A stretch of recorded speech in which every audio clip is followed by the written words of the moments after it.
Welcome to this week's edition of Good Books Radio. I'm Dr. W.F. Strong, your host. Breaking Bad breaks bad again this Sunday. In honor of Walter White's return, we're going to talk to Nathan Rostron, who is a book editor, a writer, a book critic for Bookish.com. If you haven't heard of Bookish.com, it's a website that's backed by big publishing, by Penguin, by Simon & Schuster. And Nathan has written an article where he talks about 10 books that have characters who break bad. Some of these books you have read, like Macbeth. Some of them are new to you. So it's going to be an interesting discussion today in honor of Walter White's return. Welcome, Nathan, to Good Books Radio. How are you doing today? Very good. Thanks so much for having me. Well, I'm excited because Breaking Bad starts on Sunday again, and it's one of my favorite shows. Are you going to be watching that?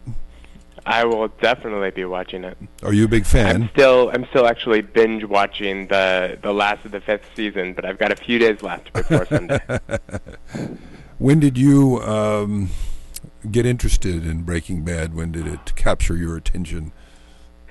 You know, I came to it a little bit late. I've actually come to, I think, what's become this new movement of great dramatic television just in the last couple of years. So I decided I had to watch all of The Sopranos finally before starting Breaking Bad and also The Wire. So it was, once I finished those two, I decided it was time for Breaking Bad because everyone who I talked to who loved those other two shows said, you have to watch this one. Oh, I've been right with you on that. I didn't catch on to Breaking Bad till I think last summer, and then I watched all 3 seasons in one a weekend, I believe. And, wow. And then I've done the same for Game of Thrones and for Downton Abbey, and I've taken every single, I guess there's 7 of them really that are kind of award-winning series. And I think I've binged watched all of them. And so from your research, this is common. This is a cultural phenomenon. This binge watching. I think so. And as a book person, these shows remind me of reading a really great book, and you can't do anything else. You just shut off the world and spend a weekend just turning the pages. Now, you are a book editor for Bookish.com, so tell me about Bookish.com. I know it's a publisher-supported website, but how did it start and what's its mission? Well, Bookish has been live. We started in February of this year, although it was started a couple years before that by 3 of the big publishers. That's Penguin, Simon & Schuster, and Hachette Book Group. But it was started as a way to have another online space for readers to discover books. And so, like other online retail stores, you can find any book published by any publisher, and you can buy hardcovers and ebooks and everything. But we also have original editorial content, so we're more like a news site for books. So, for instance, there's something happening in the culture where there's a book story or a bookish story to be told about it. For instance, the new season of Breaking Bad, we might write an article about the literary antecedents to Breaking Bad, and we're doing a bunch of fall previews for big upcoming fall books to get excited about. And the third part of it, I would say, is that there is a unique recommendation feature to the site where, kind of like Pandora does for music, you plug in a book and it gives you recommendations based on the elements of that book. So it's not always necessarily you plug in a novel, say Wolf Hall by Hilary Mantel. You're not necessarily going to get just books about the court of King Henry VIII. Right. You might get a historical novel, you might get a history book, and you might get another sort of big dramatic story. And so you have a unique algorithm here that helps you find your interests. Exactly. And you can also use, if you want to triangulate between, 2 two books that are a little bit different from each other, you'll find interesting combinations. Yeah, I love the of books website. that I played around on it last night, and it is fascinating how you can plug in books that you love, and it'll help you find other books that you will probably like as well. And Did you find any interesting recommendations? Oh, yes, I did. One of my favorite writers is McMurtry, so I put in some works by him, and I found a book of his. It's a book of essays rather than a novel, but one I had never read. So that's Walter Benjamin at the Dairy Queen. So I've ordered it. So you helped me find a book that I want to read, and I had missed somewhere along the line. And I guess that's fantastic. For bibliophiles, that's a wonderful feature. But the other thing that's nice about it is you have these articles about books and book trends, and that's why I had you on the show, is because I wanted people to know about the website, but I also wanted to discuss this fabulous article about 10 characters who break bad. So you've taken this Walter White theme, and I want to talk about Walter White for just a minute because he's a fascinating character. I was reading an article in the New York Times by David Siegel, who said that the interesting thing about Walter White is that he breaks the rules of series television. For instance, actually the chief writer of Breaking Bad, Gilligan, said that you take someone like Matt Dillon from the Gunsmoke series. He was the same guy for 25 years who ruled over his town with moral certainty. And then other characters, even Tony Soprano, stays the same. The character stayed the same, but Walter White changes dramatically, from a mild-mannered chemistry teacher to drug kingpin, and he goes from being a really kind of nice guy to being taken over by his dark side. Right. Chuck Klosterman, an author of nonfiction, actually has a new book out called I Wear the Black Hat, Grappling with Villains, Real and Imagined. And he has a fascinating chapter about Walter White where he he compares him to, say, Tony Soprano or the characters in The Wire. And his point is that the major difference is that Tony Soprano was acting in his own milieu, as were the characters in The Wire, and you could argue whether or not they were really making choices to be bad, whereas Walter makes a very conscious decision that, he could stay on his mild-mannered path or he could go down the dark road, and he chooses the latter. And I think that's why we're so fascinated by him.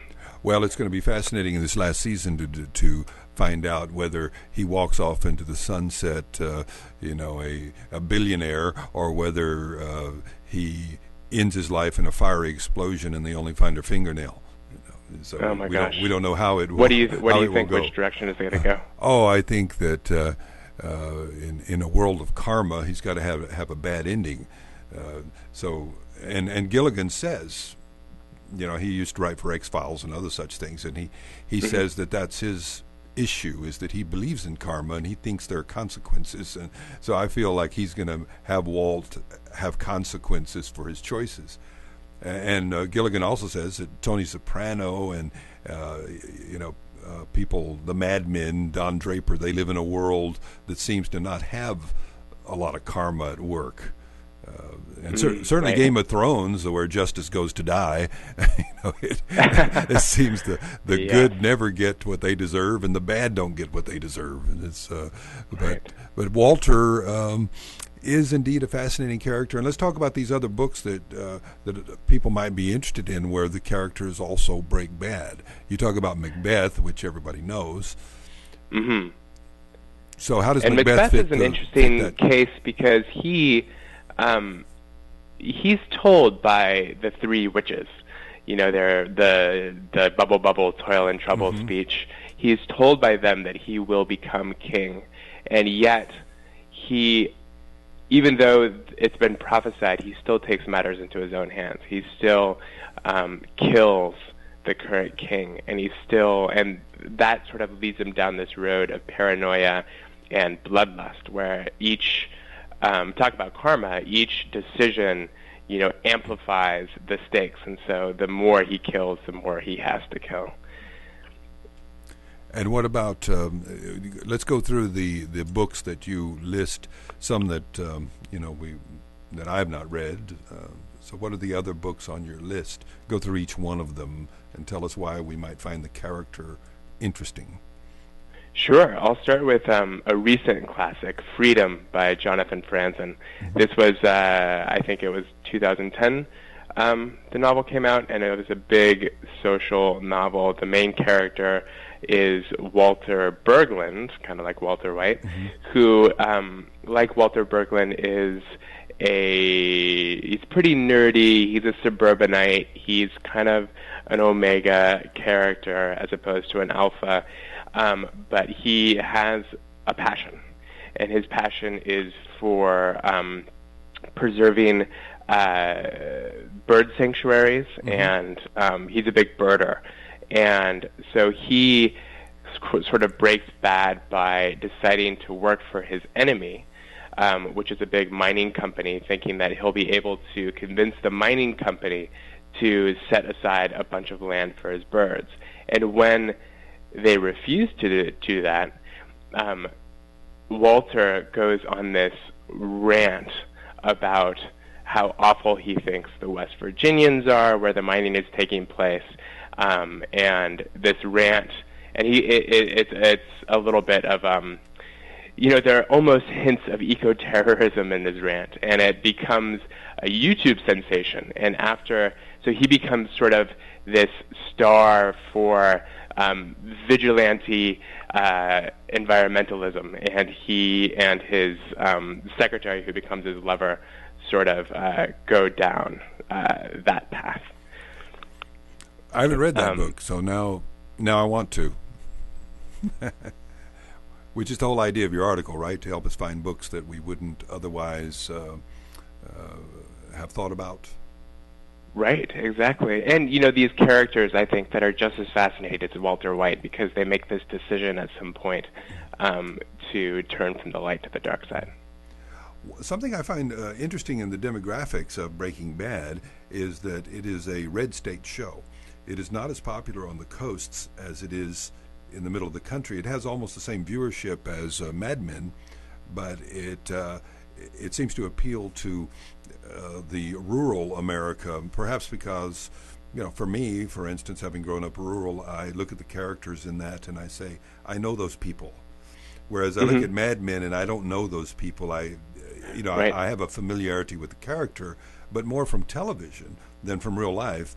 Whereas Walter White and Jesse are people that I have known. And so I find that fascinating. Plus, it's filmed in Albuquerque, and it has a kind of, it's kind of rural in the sense that it's in the rural part of the country, the great landscapes of the West. And I think Vince Gilligan called it a postmodern Western. And I think there's something about those open landscapes that kind of invites all possibilities. I love those long tracking shots that he does of the sky just moving and changing, and it seems like there's dark weather ahead.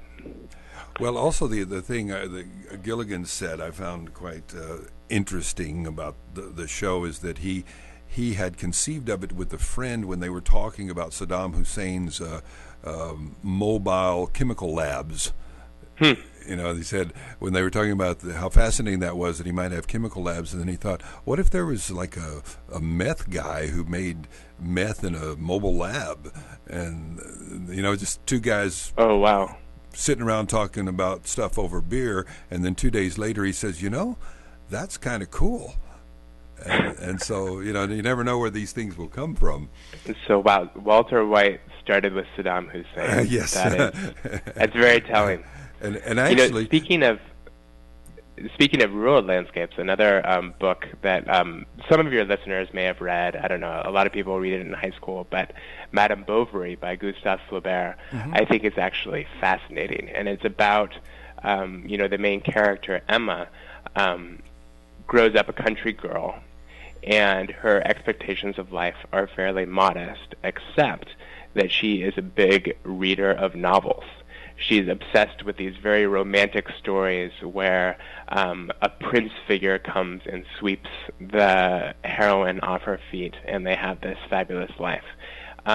So whereas otherwise Emma may have been content to continue, milking cows, living on her father's farm, when this, to her, very fancy-seeming doctor shows up, Charles Bovary. Mm-hmm. She glimpses the possibility of this more glamorous life, the possibility of the life that she's glimpsed in these novels. And so she marries him and eventually gets bored of him because life is not as glamorous as she had hoped. And so she starts embarking on affairs. She breaks bad by going against the dictums of society and trying to forge her own kind of glorious future. Of course, if you're familiar with the ending of the novel, it doesn't work so well for her. So it's an interesting take on the... And it was quite a scandalous book in its time. Oh, absolutely. And then we have, next on your list...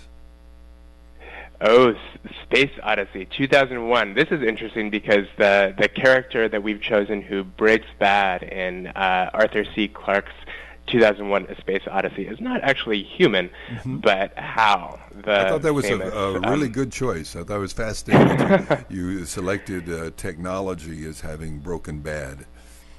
Yeah, and I think Arthur C. Clarke was making a point about artificial intelligence. Even if we were able to create an artificial intelligence, it would be its own humanness, its own humanity might be a danger to it. So it's really when Hal is, he's operating the Discovery 1 spaceship, and the two humans aboard who are awake, David Bowman and Francis Poole, Hal basically feels left out, and so he starts making little things go wrong.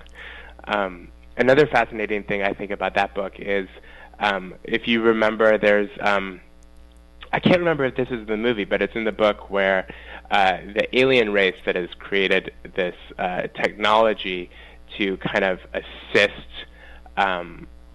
intelligent life wherever it might sprout up. So there's this set piece in the novel where we see Earth 3 million years ago, and this alien technology helps the sort of ape men develop tools so that they can hunt and make fire and propagate. And soon after they have, the power of tools, one of them kills their leader to take the power for himself. So he's making a point that, even in ancient times, that struggle for your own, to achieve your own ends at the expense of others was present. Technology is power. Well, I think I'm sorry? I said technology is power. It's interesting that we do want our technology to be to have a human quality, because I notice my kids, even with Siri, they're always asking her questions, trying to find out where she lives and get opinions out of her. They want her to be a person, They ask her how she feels about things, and of course she doesn't respond that way. But Hal is a great choice because I love his very kind of shut down humanness that says, "I'm sorry, I can't do that for you, Dave." Yeah. So and in a way, he's almost kind of more human than the scientists. They're very kind of, they become kind of, the robots become more human and the humans become more robotic, I think. Oh, that's well put, yes. Let's take a moment to talk about your background. Now, you were a book editor before you went to work for Bookish. You're called a book editor at bookish.com. Yes. But you don't actually publish books at bookish.com, right? No, we don't. We're a retail outlet for publishers. But you were an editor before this. I'm sorry? You were a book editor before this there in New York. I was a book editor at Little Brown and Company, which is a publisher in New York, and they are actually a partner in Bookish because they are owned by Hachette Book Group. Okay. before working at Little Brown, I actually had some time in Texas. I went to graduate school in Austin at the University of Texas, and that's where I first. I loved writing, I loved reading, and that's when I decided, I wanted to make this my career. So I went to New York and got a job as an editorial assistant at Little Brown and Company, and I worked there for 5 years. And Bookish just seemed like such a great opportunity to kind of bring the love and passion for books into the future, which people in publishing can sometimes be frightened about because, the online world is hard to corral, and there are forces working against us. But, actually my former boss at Little Brown and Company, speaking about how publishers are always worried, he had a great joke which he liked to tell, which was the second book ever published on the Gutenberg press was about the death of publishing. So I think people have always been, a little bit, people are always catastrophizing about the future of books, but we're, at Bookish, we're just trying to help readers keep finding great books to read. Well, I would say since the digital universe came about and you had the online book world, I've read more than ever. Oh, are you an e-reader? Do you read on a device? Yes, one of the greatest events in my life was the discovery of the Kindle, and I have spent more money on books in the past 5 years than in all the years prior to that. I'm sure. I have quite a library online. And right. I mean, it makes it so easy to find your next book. It's right there. And you don't. And it used to be there was a time when I would say, well, next time at a bookstore I want to get this, and now you don't have to wait. You can have it right now while you're thinking about it. So I know there are those people, of course, who want to have the smell of the book and that sort of thing. And I like real books too, but for convenience of read, I really love my Kindle, and I like a lot of people, if I don't have that around, I read on the phone, and I have lots of. And the other thing is different is I used to read a book at a time, and now I might have 3 going at a time, and go back and forth between them. Depending on your mood, or yes, depending on what I feel like reading at the time. Another example is the New York Times. I used to go down to the store here in Texas, and I would pick up the New York Times every Sunday morning for $5. And it weighed about 5 pounds, and now I just get the online version for 99 cents, wherever I happen to be. And I've also shopped around, so to speak. Sometimes I will get the Chicago Tribune just for variety, or I'll pick up all sorts of newspapers that I couldn't otherwise have had access to. So access, yeah, absolutely. I mean, and it's wonderful how it just proliferates. You discover one thing online, and then it helps you discover the next thing. And so Bookish is quite cool because it combines the power of lots of publishers. You have, I'm sure there's an economy of scale where some of the books are going to be less expensive through Bookish than they would be through other sites. Yeah, I mean, occasionally we do have special offers. We occasionally have ebook offers and sales and everything.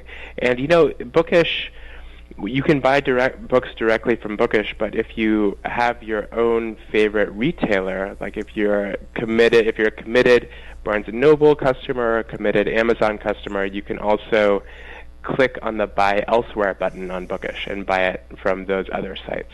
So we try to cater to everyone. So you just pass through to the site you're familiar with, and then you guys get a cut for the a little sliver. Yeah. Yes. Okay. Well, let's talk about the other books, the other characters of Breaking Bad. Sure. Maybe I'll skip ahead to what's been one of the most talked about books in recent years, and that's Gone Girl by Gillian Flynn. And this is one of those books that's really tricky. We encounter this problem, the editors at Bookish have this problem all the time. Like, how do we talk about books without spoiling it? We don't want to give away what happens. And Gone Girl is a book with just huge twists and turns that you almost feel like you have readerly whiplash. But what I can tell you is that the book opens, and it opens on the 5th anniversary of this couple, Nick and Amy Dunn. And they have recently moved from New York City to Nick's hometown. I think it might be Michigan. Forgive me if I'm getting that wrong, but it's somewhere in the Midwest. And Nick is planning on what he's going to do for Amy on their 5th anniversary, and he comes home and she's not there. And so the story alternates between Nick trying to figure out where his wife is and Amy's journals from the year or two leading up to that day. But as you go, Amy is this, picture-perfect girl. She was the most popular girl in high school. She was very winning and intelligent and had a lot of friends. But as you keep reading these diary entries, and as Nick himself sort of starts to get in a little bit of trouble because people start to notice, hey, Nick, where's your wife? The police department notices, Nick, where's your wife?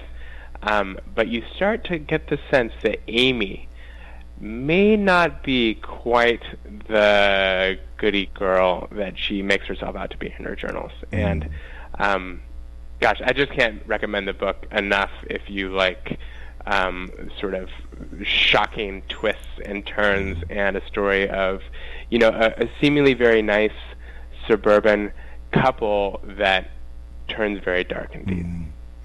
Well, Stephen King always used to say he likes to write stories about ordinary people in extraordinary circumstances. And he likes to take just an ordinary housewife and put her into an extraordinary situation and see how she does. Right. Now, I haven't read this book, so I don't know if that fits, but I know a lot of characters that break bad, like Walter White, are kind of ordinary until extraordinary things happen to them, and then... Right. An opportunity is presented to them that's out of the ordinary, and they choose to take it.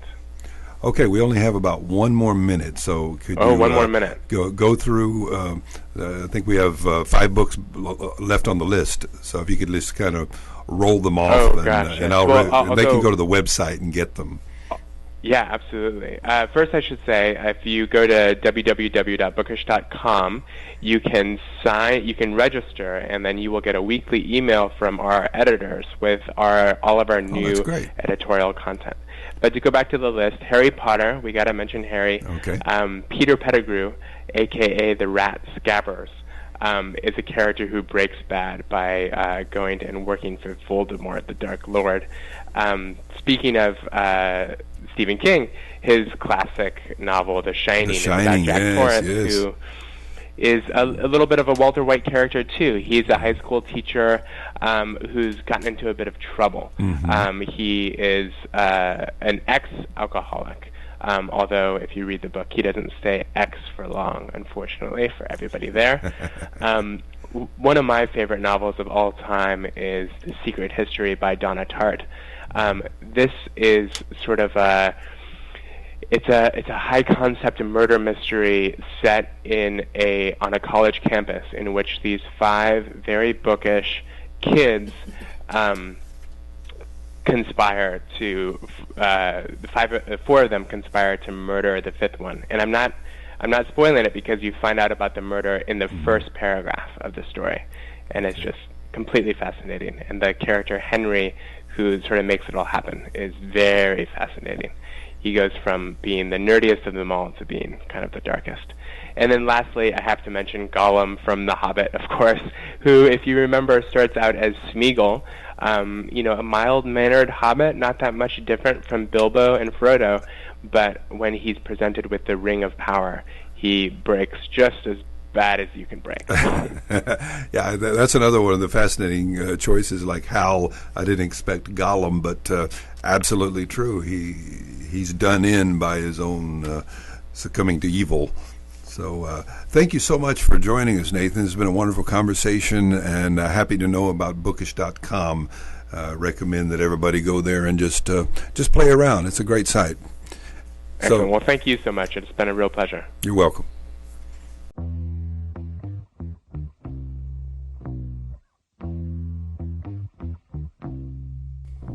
Thank you for tuning in to Good Books Radio. I've been your host, Dr. W.F. Strong. You can listen to this show again on our Facebook page or at goodbooksradio.com. If you're interested in any of the books discussed, go to bookish.com and you will find a list there.